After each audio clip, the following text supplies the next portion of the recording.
Jojolapa namaste. Jimila Shrestha. Chikpi saksita hakana choko Nepalbhasa times to jazo. Neva America ya neva khalabala jazo. Soyadito tokusita laskosiana chana. Nepalbhasa times ji neva bhasa biawegu chobu jaga Nepal kha. Nepal Bhasa पत्रकारिता खेले सोंगु दशक नेवन से सक्रिय रूप जुया सनावे चंगु पत्रकारिता या पुछला तो नेपाल पिथना वया चंगु दु थम या थोकला बला जाजो या मु उद्देश्य खा नेवा मस्तेसा विभिन्न क्षेत्रीय कागु उपलब्धि या त न्यानी हेगो आज ही थोकला बला जाजो त इंग्लिश भाषा न्यानी अंकी. Our main objective of our today's program is to bring out young achievers of Newa community and help inspire other younger generations to achieve more in their life. And in that series, we have invited a very young, talented, and beautiful young achiever of our Newa community today, and she is Dr. Elina Shrestha. Dr. Elina Shrestha received her PhD in Aerospace Engineering from University of Maryland. Her specialization were in rotorcraft and robotics. Currently, she is working as an aerospace engineer in Johns Hopkins University Physics Lab. She has received several honors and awards such as University of Maryland Outstanding Graduate Assistant Award, University of Maryland Dean's Master's Student Research Award, Department of Aerospace Engineering Master's Student Research Award, Best Paper Award, Advanced Vertical Flight Session at the American Helicopter Society's 70th Forum, and she was selected for MIT Stanford Women in Aerospace Symposium. She was honored with National Science Foundation Graduate Research Fellowship. It's the program which recognizes and supports outstanding graduate students. Likewise, Amelia Earhart Fellowship, which is rewarded annually to women pursuing PhD degree in aerospace-related sciences. And Advanced Week 20s, this is where students from around the nation is selected for all-around participation on their campus and the contribution made to the aerospace and defense industry. And I feel really honored to welcome Dr. Elina in our show today. Welcome, Elina, and thank you so much for joining us today. Jojolapa, namaste. Thank you so much for the warm welcome, Mila. And thank you to Nepalbhasa Times for having me on this platform. It's a huge honor.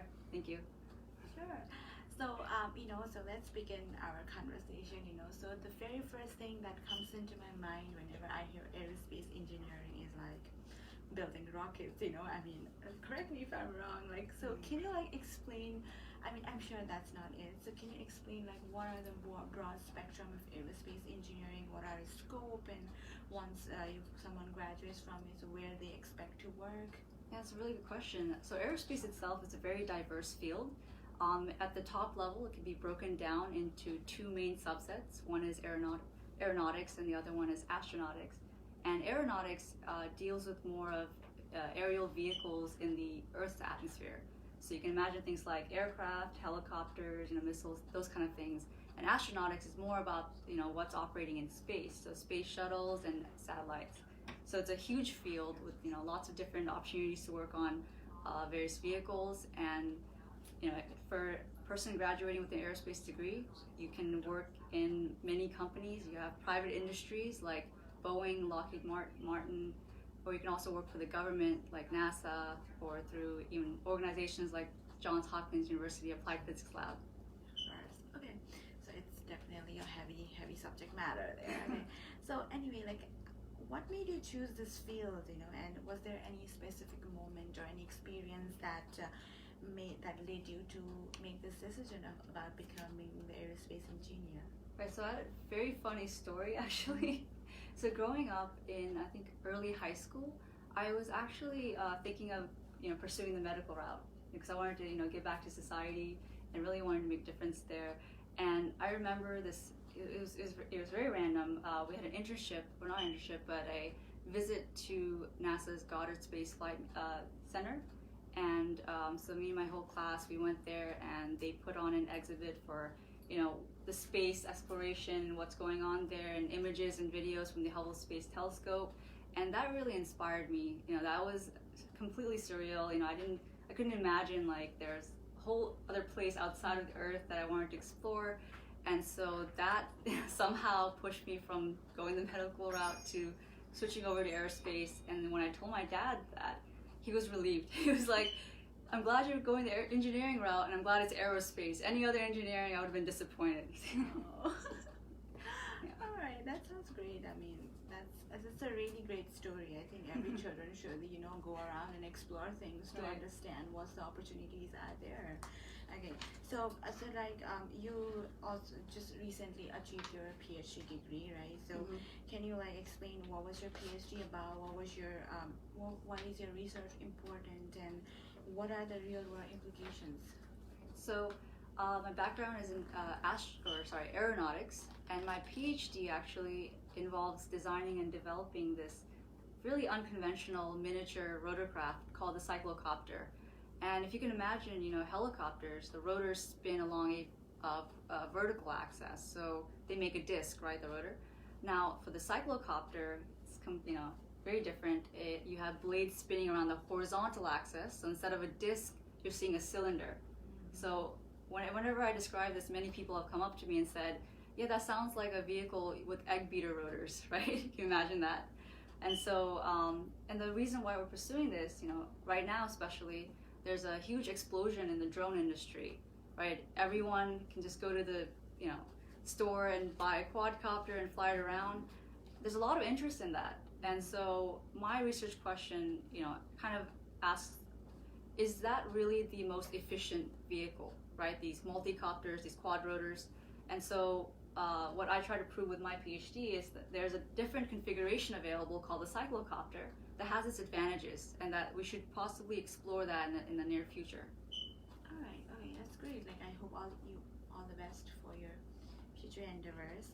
So right now you're working as an aerospace engineering in Johns Hopkins University, right? So how does your day-to-day work look like? What do you do when you enter in your office space? So we want to know about that. That's a good question. So I was lucky, fortunate enough that my PhD work, the skills I developed there, kind of transferred over to my new job. And so in my daily life, you can find me designing another unconventional aircraft, whether or not we're doing simulation work. We also have flight testing work with that. And so every day is, a bit challenging, and doing a lot of design work and a lot of meetings with other engineers in the team and guiding them as well. Okay, all right. So I must say you are so young and you have achieved so much already in your life. So I really want to know where does all this hard work and dedication comes from? What motivates you? And and achieving a PhD degree is definitely a great thing, and it must have been very challenging. So what kept you motivated? What made you focused on your task? So really, I have to thank my family for a lot of the support that they provided me during the PhD process. It really wasn't easy at all. There were many times where, I hit a wall and I would reevaluate my life choices, but just, the thought of all those years that my family supported me and my parents, the sacrifices they made, because they brought us here from Nepal at such an early age. I was born in Nepal. I came here in elementary school time. And so just thinking back to those memories, I didn't want to disappoint them. And I also wanted to represent, Nepal in a way, because I wanted to prove that, even if you're from Nepal, you can still compete and you can obtain a challenging degree like aerospace engineering. So I wanted to show that it's possible. Wow, that's really a great inspiration right there for other younger generations, who have migrated here and who might be thinking oh, I'm not capable compared to other people out here, so you are a great example, and I really applaud you for that.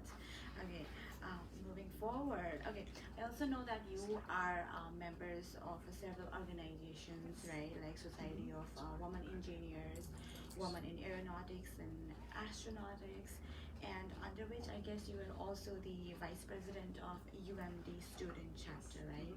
So, historically seeing, there has not been much woman participation in this kind of engineering field, or let's say just as a whole, like a STEM education, So what did you see, like when you were involving in all those organizations? What did you see? How much woman participation was there? And what do you think how we can encourage other women to be in this field? And also, if you can also let us know that what parents can do so that they can encourage the young girls in this field. No, it's really surprising that even nowadays, you don't see a lot of women in STEM or specifically aerospace, which is such a niche type of field at the moment. And at the University of Maryland and within the aerospace department itself, I think our department chair told us around 12% of the undergrads are women, and that's a low number. And that's the biggest issue there is just retaining these women. As the years goes by, the number drops. And so what's good right now is that people are recognizing this, realizing this at the system level. And at the University of Maryland, the department chair actually was the one who encouraged us to start the Women in Aerospace and Aeronautics, the group that we had, in order to encourage and try to retain as much women in aerospace as possible. And so it's good to see that people are recognizing that this is a problem and starting programs there. But at the home level, I think there's so much that parents can do to really encourage women to go into these fields. And it starts with very early on, not making a difference, not seeing a difference between genders and what type of activities you encourage your kids to do. If you can push your girls into doing, science camp or math camp, you can, push them to be more curious about the daily activities, challenge the status quo. Don't try to discipline them too much so that they're never asking questions, right? So those kind of things can be done very early on, at the home family level. So one question that just came into my mind, so like you said, parents should be helping their children. When you were a child, did your parents,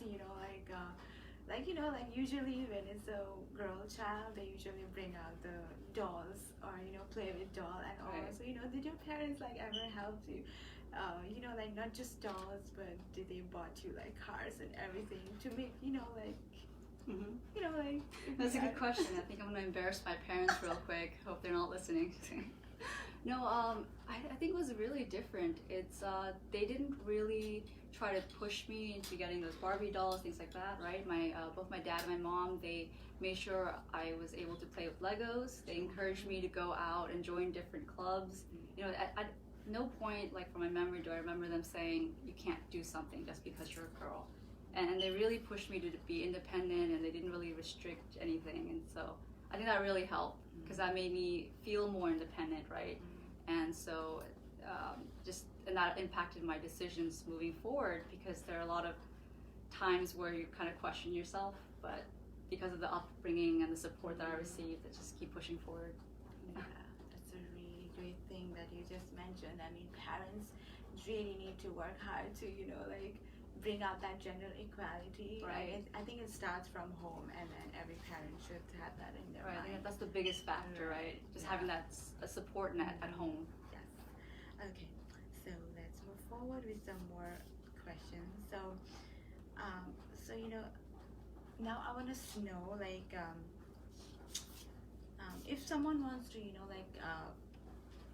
pursue aerospace engineering, then what kind of preparation he or she have to make? Because I'm sure there must be several younger generations who want to get into this field, so what kind of skills they need to sharpen? Because I know one is mathematics and physics, they have to be really good at it, so what else they needs to be doing before they enter into this field? I think the biggest thing actually is having not only the interest for designing these aerial vehicles, but also having the good work ethic, because aerospace engineering, like other engineering majors, they specialize in physics, mathematics, and all these general problem-solving skills, but those are taught at the university level, and you'll definitely be coached on that or gain more valuable skills as you move forward from university to the workforce.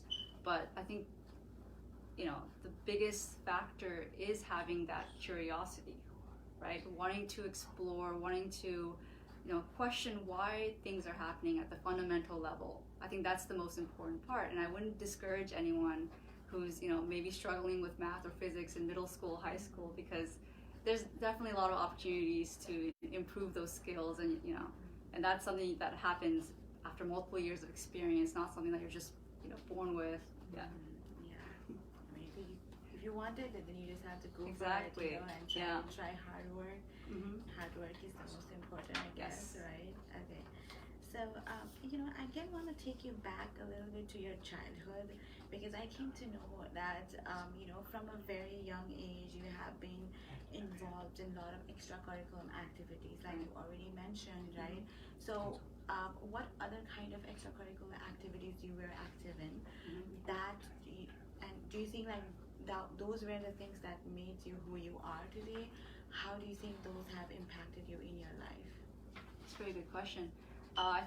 Looking back, the most impactful extracurricular activity has actually been participating in FIRST Robotics. So there's a joke, going around that says FIRST Robotics is basically sports for nerdy kids, right? You could have people go out and play football. You also see a group of kids going and building and competing with the robots that they built. And so I was super active in FIRST Robotics very early on, all throughout high school. I know my brother's pretty active from middle school as well. And so that activity really helped me understand, how to work in a good team, how to lead a few people, and just get the joy of actually competing with something that I built. It's very nice. Like the competition itself is very lively. You have people from all over the nation, even internationally, coming in and competing. So that really motivated me to continue. All right, that's nice. I think every parent should take their children to all different kinds of organizations and do all different kinds of activities, right? Okay. So now I want to take our conversation to a whole different country now. Okay. Since you're from Nepal, and you might already know, like Nepal does not have aerospace engineering course. So is there any suggestions that you would like to give to the students in Nepal who wants to pursue this career? Is there any advice for them? Right, and first is, don't be discouraged at all. What's unique about aerospace engineering is that it's somewhat of a catch-all type of field where, at the end your final product might be an aerial vehicle, but there's a lot of different skill sets that you need. For instance, you need to know mechanical design, you need to know electrical systems, you need to know how to program the autopilot and onboard software going on in the vehicle. So, you can easily end up working in the aerospace field, even if you go at a different engineering path, like mechanical engineering, computer science, things like that. It really is a very well-rounded field that incorporates skills from every other engineering field. Yeah, students out there in Nepal, you should not lose your hope. Okay, keep doing what you are doing. You can end up in aerospace engineering too. All right. So I think you might also be already aware about, Nepal recently launched its first satellite in space. And it might not be your topic, but also I just wanted to get your opinion about that, So in your opinion, is that the first basic step to move into the field of space science? And is there any suggestion that what do you think like Nepal government should be focusing on to foster this branch of science in Nepal? Absolutely. And this is a huge step, as Nepal enters the space era. And what the scientists did for that project is truly remarkable. Yeah, we should be celebrating this huge milestone. So this particular satellite, read about it, is taking geological or geographical imagery, but they're also trying to launch another one in the future, specifically a communication satellite, and that opens the door to a lot of different opportunities for Nepal as a country to be independent, right? And so I think what the Nepali government should do at this moment is to build on that momentum and continue sponsoring, either internal grants or some sort of collaboration with other research institutions around the world, and to keep building on that. Because now we've taken the first step, but there's a lot more steps to go, so we should continue. All right, that's great. Okay, so we are almost end of our conversation. So since we are from Nepal community, So I just wanted to ask you, like, and we in Nepalbhasa times, we have been, like putting our effort on about preserving our Newa heritage, culture, and art. And also your parents are, highly dedicated towards preserving Newa culture. So how do you see that? Like, how do you see yourself, like how much acquaintance you are with the Newa culture, and do you think, our culture has helped you in any way in your professional or personal life? Yes. First of all, I'm very excited and proud of my parents. They've been extremely involved with Nepal, Newa Organization of America, and lots of other activities similar to that. And so I think it's like my responsibility and my siblings' responsibility to continue the work that they're doing, continue expanding our involvement with the community and preserving the culture. And that's very important on my list. And it's been a bit difficult, growing up in America, having bits of involvement in both communities, and but my parents have done a really good job of keeping me and my siblings grounded, and definitely want to continue that that tradition with our kids and the future generations. In terms of how this has helped with professional life, I think the diversity itself has helped me figure out how to communicate with different team members, right? Because in engineering, you're never doing anything by yourself. It's always a team type of project. And so I'm able to use what I've known, use my interactions in different communities to kind of build support between different team members in order to achieve similar goals. So I think that really helped with that. Okay, yeah, that's really nice to know. Okay, so what are your future plans? So professionally, I just started working at Johns Hopkins Applied Physics Lab, and so I want to continue there and eventually move on to leadership roles. Specifically eyeing a chief scientist role, so hopefully in a few years you'll see that. And in personal life, now that I'm done with the dissertation, done with PhD, I think my family's very happy to finally have some time that they can spend together with me. So I want to continue doing that and also travel. So that's definitely something new, because you can't really travel as a grad student. Sure, all the best for all your future plans. So the very last question, so is there any advice to the younger generations who might be looking at you, who is looking up to you, and who wants to be like you? So a final piece of advice to them. Yeah, so I don't know if this is a normal advice, but I think I mentioned this at the panel discussion as well, and that's fail early on, right? Try different things, and it's very rare for someone to be born with like a huge amount of talent for a specific field, right? That doesn't really happen to a lot of people. Most of the people, they're building that over the years. They're trying different things, they're failing early on, they're learning from that failure. And that's really the key to success here. Like there isn't any special formula. People are just working hard towards their goal, and eventually that turns into being passionate about something. So if you're feeling lost right now, don't worry, that's completely normal. Just keep pushing, and eventually you'll get exactly where you want to be. Yeah, that's a great piece of advice. Thank you so much, Dr. Elina. Like, it was a great conversation. It's very enlightening. I learned so much from you already, and thank you so much. Thank you so much, everyone, for watching this live today. If you have youngers, like daughters, a son, younger generation in your family, then do let them watch these videos, because I'm sure they will learn a lot from this interview. So before concluding our conversation, I would also like to thank several people who have helped us with this interview. First, I would like to thank the camera person, Mr. Jim Shrestha, coordinator Uday Shrestha, and for advisors, Mr. Roshanlal Shrestha and Mr. Jaimbu Ranjit. Likewise, for support, we have Ken Vajracharya, Markande Pradhan, and Alex Shrestha, Romi Shrestha, and lastly, our producer, Praveen Tamrakar. Thank you to everyone. Also, we have several events that are going on around DMV area soon. So on September 14th, there is Yanya Puni celebration going on, organized by Newa Organization of America. Similarly, on August 18th, we have Sapporo Annual Picnic organized by Nepalbhasa America. So if you are around DMV area, please go around these events. I'm sure you will have a lot of fun. And thank you so much once again, and we will be meeting you again with another Young Achievers, and thank you and Georgia Lapa.